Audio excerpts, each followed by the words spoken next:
Congress party के प्रत्याशी advocate Basant Kumar ने अपना नामांकन दाखिल किया है। नामांकन के दौरान उनके साथ नेता प्रतिपक्ष यशपाल आर्या, कांग्रेस प्रदेश अध्यक्ष करण महारा सहित कांग्रेस के विधायक, अन्य जनपदों के जिला अध्यक्ष शामिल हुए। इस दौरान कांग्रेस नेताओं ने कहा कि केंद्र और राज्य सरकार के कुशासन, महंगाई, बेरोजगारी सहित बागेश्वर के विकास को लेकर जनता के बीच जा रहे हैं। जनता से उन्हें अपार समर्थन भी मिल रहा है।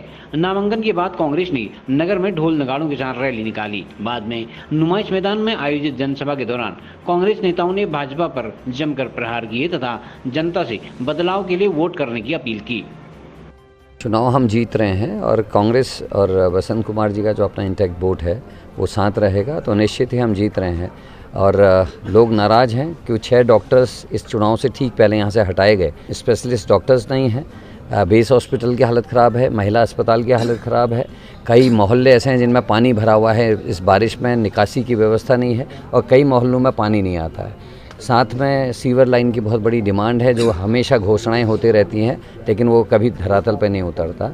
एक रसूखदार व्यक्ति के ऊपर यह आरोप भी है कि उसने अपने बेटी का 13 नंबर ला के 14 नंबर ला के नौकरी लगा दी, जबकि 80 नंबर 90 नंबर लाने वाले लोग जो है नौकरी से बाहर हैं। तो ये भी एक मामला है। पटवारी पेपर लीक बहुत हाई मुद्दा है यहाँ। SSC भर्ती घोटाला बहुत बड़ा मुद्दा है। अंकिता मर्डर केस में VIP का नाम जिस तरीके से छिपाया गया और पूरे प्रदेश में महिलाओं के ऊपर जो अत्याचार हो, 700 से ज़्यादा केसेस दर्ज हुए हैं, जिसको लेकर जनता में आक्रोश है। वहीं केदारनाथ की भी यहाँ आपस में बातचीत चल रही है, केदारनाथ की चोरी की, जोशीमठ के बारे में भी चर्चाएं हैं। और साथ में लोगों में एक बहुत बड़ी चर्चा हो इस बात की कि आपदा में कुप्रबंधन की, बिजली के दामों की बढ़ोतरी की। आपदा में 23 लोग गौरी में बह गए, उसके बाद 27 लोग उससे पहले उत्तरकाशी आदि जनपदों में चट्टान गिरने से मिले। दूसरी तरफ बाढ़ आई हुई है तराई और हरिद्वार क्षेत्र में, कोई प्रबंधन नहीं, सरकार कहीं दिखाई नहीं देती। और साथ में करंट लगने से भी कई लोग मरे। जल घर जल नल ने भी बहुत परेशानी की है। नल लग गए लेकिन पानी नहीं है और गाँव में लोगों के ऊपर बिल आ रहे हैं। तो इन सारी चीज़ों को लेकर हम लोगों के बीच में हैं, महंगाई को लेकर हम बीच में हैं। तो इन सारी बातों को लेकर मैं देख रहा हूँ कांग्रेस के प्रति लोगों का रुझान बढ़ा है। और निश्चित ही अगर ये दोनों वोट बसंत कुमार जी के और कांग्रेस का जो अपना परंपरागत वोट है वो मिल जाता है तो हमारी निश्चित जीत है। दुर्भाग्य से यहाँ का मैंडेट दिया हुआ था और हमारे माननीय मंत्री जी का निधन हो गया और ये उपचुनाव हो रहा है। और जो सदन में बेहतर नेतृत्व जाना चाहिए, ये अपेक्षा हमेशा बागेश्वर विधानसभा में सबकी रही है और इसी अपेक्षा के साथ ये चुनाव लड़ा जा रहा है। और हम बागेश्वर विधानसभा के बेहतर भविष्य के लिए, बागेश्वर विधानसभा के अच्छे नेतृत्व के लिए आगे इस चुनाव मैदान में आए हैं। चूँकि लोकतंत्र है और लोकतंत्र में विरासतन कोई चीज़ नहीं दी जा सकती है, इसलिए ये लोकतंत्र है, लोकतंत्र सबका अधिकार है।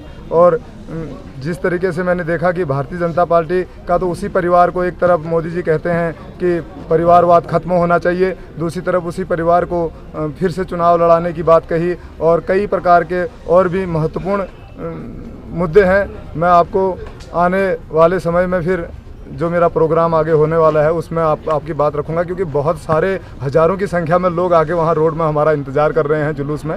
उस जुलूस में आगे हमारा इसके बाद जुलूस आपका नुमाइश मैदान में जाने वाला है। तो नुमाइश मैदान में जो जुलूस जाकर जो जनसभा होने वाली है, उस जनसभा में आपके मैं सारे सवालों का जवाब दूंगा।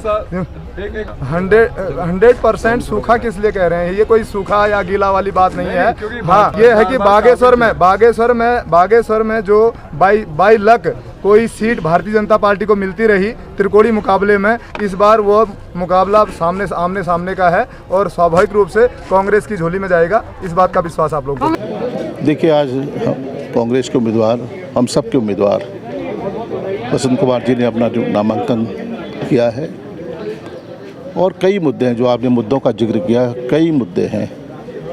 प्रचंड बहुमत की सरकार उत्तराखंड की और 2022 का चुनाव, जो इनका घोषणा पत्र था, जो उनका दृष्टिपत्र था, वो सबके सामने है, जिसमें इन्हें वायदे की थी, घोषणाएं की थी। जब आज स्पष्ट है कि जनता को गुमराह किया गया है। जनता आज समझ चुकी है कि इनकी कथनी और करनी में बड़ा फ़र्क है भारतीय जनता पार्टी की। इन्होंने कहा था कि हम 22,000 नौजवानों को रोज़गार, नौकरी देंगे, सरकारी नौकरी देंगे, लेकिन पेपर लीक मामले में सारी हकीकत सामने आ गई और हमारे नौजवानों ने अपने हक की बात की, न्याय की बात की, उन्होंने कहा कि इसकी सीबीआई इंक्वायरी होनी चाहिए। कांग्रेस भी इस पर लगातार कहती रही माननीय उच्च न्यायालय के न्यायाधीश की निगरानी में, लेकिन सरकार बचाना चाहती थी उन चेहरों को जो इसमें संलिप्त थे पेपर लीक घोटाले में। कानून व्यवस्था तो ध्वस्त हो चुकी है और दूसरी तरफ विकास नहीं है। आज भी यह सरकार 1,00,000 करोड़ रुपये के कर्ज में डूबी सरकार है, डबल इंजन की सरकार। और जिस तरह से अंकिता हत्याकांड हो, एक दलित युवक की हत्या हो जाती है, बेलड़ा में जो हरिद्वार में एक युवक की हत्या हो जाती है, उस पर उसके परिवार पर मुकदमे दर्ज किए जाते हैं, प्राथमिकी दर्ज की जाती है, कोई सुनवाई नहीं होती है। एक डर और भय का वातावरण बनाना चाहते हैं और सिर्फ ये उन मुद्दों को जिससे कि समाज में वैमनस्य बढ़े, समाज में दूरियां बने, खाई पैदा हो, ये कब तक चलेगा जनता समझ चुकी है। और मेरा मानना है बाबा बागनाथ जी की इस पवित्र धरती से निश्चित रूप से एक संदेश यहाँ का आवाम देगा और हमारी जीत सुनिश्चित होगी। CCN न्यूज के लिए ब्यूरो रिपोर्ट बागेश्वर।